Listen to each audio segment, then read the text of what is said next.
New York oil futures fell more than 2% on Friday, ending Brent crude's longest multi-week rally in 16 months as oversupply concerns reappeared as producers have started hedging future drilling.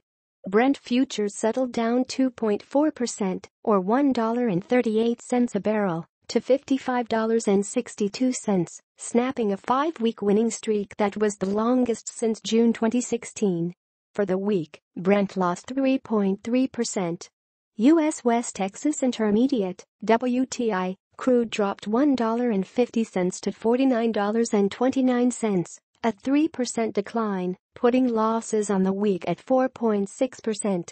Russia clarified remarks made by President Vladimir Putin about the oil market earlier this week, saying he did not propose extending a global oil output cut deal, but said he recognized it was a possibility. Yesterday we had Russia and the Saudis talking about extending cooperation, and today we saw a little bit of backtracking with respect to additional cuts in production, said Houston-based consultant Andrew Lipow. What the market gained yesterday is clearly being given back today.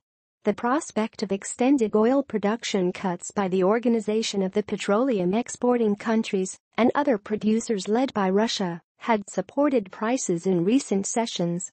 Saudi Arabia's energy minister said on Thursday he was flexible about prolonging the production curbing pact until the end of 2018.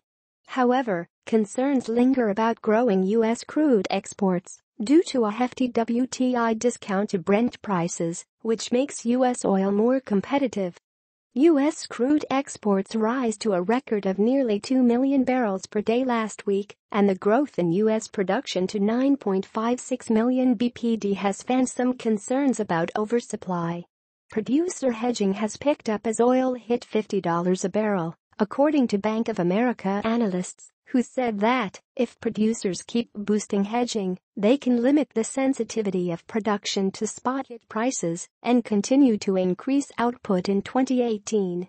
Both noted that about 115 million barrels have been hedged since late August after lower than usual volumes of hedging in the early part of the year.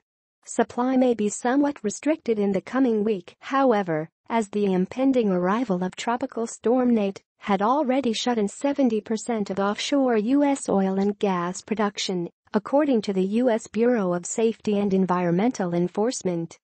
The lack of a rally on Nate's approach suggests that perhaps the risk premium is baked into the cake from the active hurricane season, which is going to be gone soon, said Richard Hastings, macro strategist at Seaport Global Securities in Charlotte. The Baker Hughes report on the U.S. oil drilling rigs, an early indicator of future output, showed the rig count fallen for the fourth week out of the last 5.